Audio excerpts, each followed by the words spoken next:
Guys আজকে আসলাম নদীর পাড়ে ঘুরবার লাগিয়া আমি হাইরিয়া দেখি দুই ফুলা গান গাইতেছে।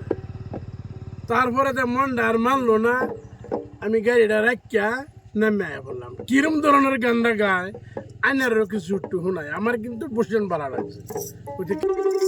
ওরে কান্দিলে কি যাবে দুঃখ, ওরে কান্দিলে কি যাবে দুঃখ, না যাই না কই না এতদিনে টের পাইছি এই হারাম জাদি নষ্টের